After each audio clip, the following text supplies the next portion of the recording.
அப்படின்னு பார்த்தீங்கன்னா, ஒரு வேஸ்ட்டான சாரீ ப்ளவுஸ் பீஸு அப்புறம் ஒரு மாஸ்க்கை வச்சு ஒரு அழகான கிராஃப்ட் பார்க்க போகிறோம். வாங்க வீடியோக்குள்ளே போகலாம். இப்போ நான் வந்து ஒரு வேஸ்ட்டான கிளாத் எடுத்துக்கிட்டேன். இது எப்படின்னா ஒரு சில்க் சாரீ மாதிரி இருக்கிற ஒரு கிளாத்தாக எடுத்துக்கிட்டேன். அது நல்லாயிருக்கும். இதை இந்த மாதிரி ஒரு பீஸ் கட் பண்ணிவிட்டு இதை ரெண்டாக இப்படி மடித்து வச்சுக்கோங்க. மடித்ததுக்கப்புறமா ஒரு ஊசி நூல் எடுத்து அந்த ஓரத்தை மட்டும் தச்சிருங்க. உங்ககிட்ட மிஷின் இருந்துச்சுன்னா மிஷினில் வந்து ஒரு அடி அடிச்சுக்கோங்க. ரொம்ப நீட்டாக இருக்கும் பார்க்குறதுக்கு. இப்போ நான் அதை வந்து ரெண்டையும் கரெக்டாக வச்சு அந்த ஓரஃபெல்லாம் தச்சு எடுத்துக்கிறேன். ஊசி நூலை வச்சு நீட்டாக தச்சு எடுத்துக்கோங்க. சாதாரண தையல் போட்டு அழகாக நீட்டாக தச்சு எடுத்துக்கோங்க. இந்த மாதிரி இந்த தச்சு எடுத்துகிட்டு வந்துட்டேன். ஓரத்தை மட்டும் தச்சிருக்கேன். இப்போ வந்து என்னென்னா 2 பக்கம் விட்டுருக்கேன்னா இதில் வந்து கையை விட்டு அது வந்து அந்த இதை வெளியில் எடுத்துடலாம். திருப்பி தச்சது வெளியில் தெரிகிற மாதிரி உள்ளதை வந்து உள் பக்கம் வச்சுட்டு நம்ம வந்து இதை வந்து உள்ளே விட்டு எடுத்துக்கலாம். அதுக்கப்புறமா ஒரு வேஸ்ட்டான மாஸ்க் எடுத்துகிட்டு அதில் இருக்கும் இல்லையா சைடில் இருக்கிற அந்த எலாஸ்டிக்கை மட்டும் கட் பண்ணி எடுத்துடலாம்.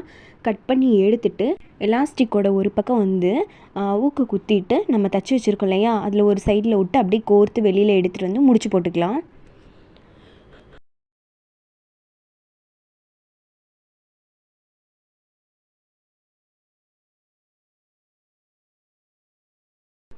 இந்த மாதிரி முடிச்சு போட்டதுக்கப்புறம் நம்மளுக்கு வந்து அழகான ஒரு ஸ்க்ரன்ச்சி வந்து ரெடி ஆயிரும். இதை வந்து நம்ம வீட்டிலேயே அழகாக நம்ம சாரீக்கு மேட்சாக வந்து செஞ்சு போட்டுக்கலாம்.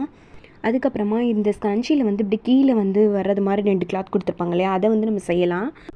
அதுக்காக வந்து இந்த கிளாத்லேயே வந்து ரெட் கலர் வந்து கொடுத்துருந்தாங்க. அதை மட்டும் நான் தனியாக அதே கிளாத்தில் ஒரு நீளமாக வந்து கட் பண்ணி எடுத்துக்கிட்டேன். அதுலேயுமே வந்து சைடில் வந்து தச்சுக்கோங்க.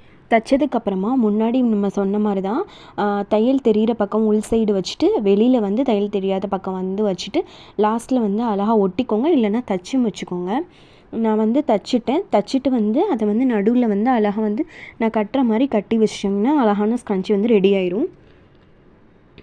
உங்கள்கிட்ட மிஷின் இருந்துச்சுன்னா இன்னுமே நீட்டாக இருக்கும். தச்சதே வெளியில் தெரியாது, சூப்பராக இருக்கும். உங்கள் வீட்டில் மிஷின் இருந்தால் கண்டிப்பாக வந்து தச்சுக்கோங்க. நல்லாயிருக்கும் பார்க்குறதுக்கு. மிஷின் இல்லாதவங்க இந்த மாதிரி கையில் தைச்சிக்கலாம். அவ்வளோதான், நம்ம ஸ்க்ரன்ச்சி செஞ்சு முடிச்சாச்சு. உங்களுக்கு இந்த வீடியோ வந்து யூஸ்ஃபுல்லாக இருந்துச்சு, நல்லா பிடிச்சிருந்துச்சு அப்படின்னு சொன்னால் நம்ம வீடியோ வந்து லைக் பண்ணிக்கோங்க, ஷேர் பண்ணிக்கோங்க, சப்ஸ்கிரைப் பண்ணிக்கோங்க. பக்கத்தில் இருக்க பெல் ஐக்கானையும் கிளிக் பண்ணிக்கோங்க. தேங்க்யூ ஃபார் வாட்சிங்.